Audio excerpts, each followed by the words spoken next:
नमस्कार दोस्तों, स्वागत है, अभिनंदन है जोश and my family YouTube channel में। कैसे हैं, केम छो, मज़ा में मस्त रहिए, खुश रहिए, बिंदास रहिए और रोज़ रोज़ मेरे नए नए वीडियो को देखिए। अच्छा ठीक है, आज हम आपको पहले 2 चुटकुले सुना देते हैं ना, उसके बाद में फिर एक नई अच्छी सी कहानी सुनाएंगे पक्षियों की। चुटकुला ये है कि एक बार एक दामाद अपनी ससुराल गए। तो कहते हैं ना, सास और दामाद का बहुत गहरा रिश्ता होता है। तो ससुराल उनकी लखनऊ में थी, बहुत ही तहज़ीब शान शौकत वाली। तो जब वहाँ गए तो सास ने कहा कि दामाद साहब, आपके लिए बैगन शरीफ पका लूँ या भिंडी पात पका लूँ। तो दामाद साहब बोले, मैं बेरोज़गार बेमुकद्दस आवारा बंदा हूँ, एक ऐसा करिए, एक आवारा सा ढूंढ के मुर्गा पका लीजिए। मज़ा आई। अच्छा दूसरा सुनिए। दूसरा क्या है कि एक बार एक जो दामाद साहब थे, तो वो अपने ससुराल गए। तो 6-7 दिन उनकी सास ने उनको मूली का साग, पालक का साग, मूली का साग, पालक का साग खिलाया। तो 8वें दिन उनकी सास ने पूछा कि दामाद साहब आप क्या खाएंगे। तो वो दामाद साहब बोले, ऐसा करिए सासू माँ, आप मुझे खेत दिखा दीजिए, मैं पालक और जो मूली है खुद ही चल लूँगा जाके। मज़ा आया। अब हम आपको एक ऐसे हंसते रहिए, हंसाते रहिए और क्या मुस्कुराते रहिए। कहते ना, देखिए, अच्छा हम आपको एक क्वेश्चन पूछें, रावण और कुंभकर्ण के बाल काले क्यों थे और विभीषण के बाल सफ़ेद क्यों थे? सोचिए सोचिए, जल्दी बताइए। रावण हंसता बहुत था, हा हा हा हा हा हा, और कुंभकर्ण सोता बहुत था, और जो विभीषण था चिंता बहुत करता था। इसीलिए चिंता बिल्कुल मत करिए, खूब आराम से हंसिए, हंसाइए और भरपूर नींद लीजिए। तो बाल भी काले रहेंगे, गाल भी मोटे रहेंगे, अच्छे से रहेंगे, स्माइल मारते रहेंगे। और क्या, देखिए, चिंता किसी काम की नहीं है। चिंता और बड़ी चिंता करने से ना चिंता बढ़ती ही जाती है, अपने शरीर पे लग जाएगी, क्या फ़ायदा। इससे तो बेहतर है कि बस जो हो रहा है प्रभु पे छोड़ दीजिए, जो करेंगे अच्छा ही करेंगे, है ना। इसमें हम आपको एक कहानी सुनाते हैं। एक बाज था, बाज पक्षी बड़ा सा, जिसको कहते गिद्ध। बाज था, तो उसके जो वो समुद्र से जल निकाल रहा था बार बार। तो एक दूसरे बाज ने कहा कि तुम ऐसा क्यों कर रहे हो, समुद्र से जल निकाल रहे हो, तुम ऐसा क्यों कर रहे हो, और फिर तुम इतने विशाल समुद्र से कब तक जल निकाल पाओगे। तो बाज ने कहा कि ये समुद्र बहुत ही खतरनाक है, बहुत ही जानलेवा है, इसने मेरे बच्चों को निगल लिया है। तो हम चोंच से धीमे धीमे करके अपना पानी इसका सब निकाल देंगे, इसको सूखा कर देंगे। तो उस बाज ने कहा, दूसरे बाज ने, कि ये पागलपन की बातें क्यों करती है, ये समुद्र है, इतना बड़ा समुद्र तुम कभी जीवन में नहीं सुखा पाओगे। तो उस बाज ने कहा, देखो, नसीहत देने की ज़रूरत नहीं, काम करना हो तो करो, वरना नसीहत मत दो। तो ये बात उस बाज को अच्छी लगी, वो बाज भी इसके साथ में लग गया। तो ऐसे कई बाज आए, तो उन्होंने पूछा, ये तुम क्या कर रहे हो बाज?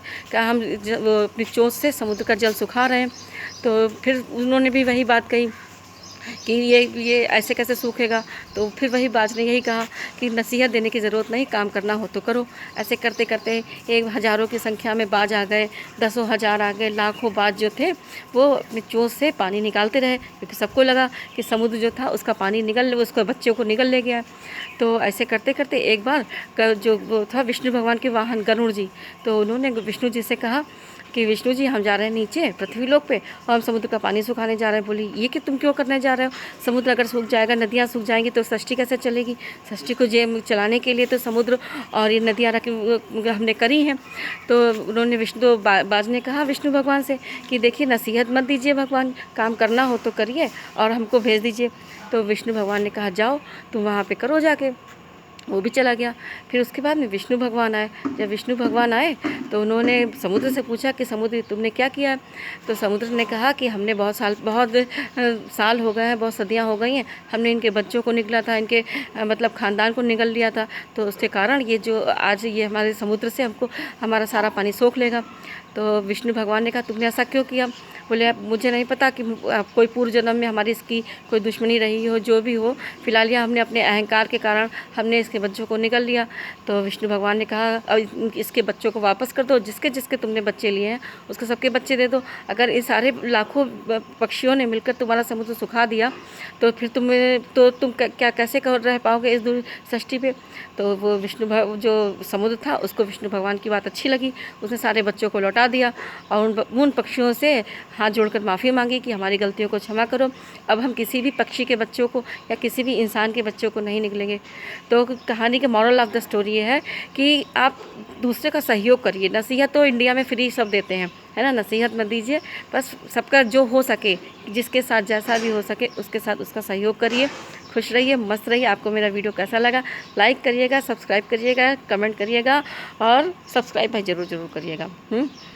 कल मिलते हैं। जय माता दी। अच्छा, कल हम आपको बता दें, कल ग्रहण पड़ेगा, है ना। कल अमावस्या भी है और कल ग्रहण भी पड़ेगा। ग्रहण 1:45 से और शाम के 6:45 तक पड़ेगा। तो सो प्लीज़ बहुत ही प्रिकॉशन में रखिए। कहते हैं ना, वैसे इंडिया में नहीं दिखाई पड़ रहा है, लेकिन कहते हैं ना, यूनिवर्स और गैलेक्सी में जो कुछ भी होता है उसका असर अपने इंडिया में भी होता है, अपने वर्ल्ड में होता तो है ना। इसीलिए खासकर प्रिकॉशन जो प्रेग्नेंट वुमेन है, प्रेग्नेंट औरतें हैं, वो ज़्यादा करें कि वो पैर मोड़ के ना बैठें, कुछ कांटे पीटे ना, कुछ कैंची का, सीज़र का, चाकू का इस्तेमाल ना करें, कुछ खाएं पिए ना, भगवान का नाम जपें। ओम नमः शिवाय है, श्री राम है, ओम भूर्भुवः स्वाहा है, किसी भी मंत्र का जाप करें। खुश रहें, मस्त रहें, बिंदास रहें, हंसते और हंसाएं। और विभीषण कितना अपने बाल सफ़ेद ना करें, रावण कुंभकर्ण कितना भरपूर नींद लें और भरपूर हंसें।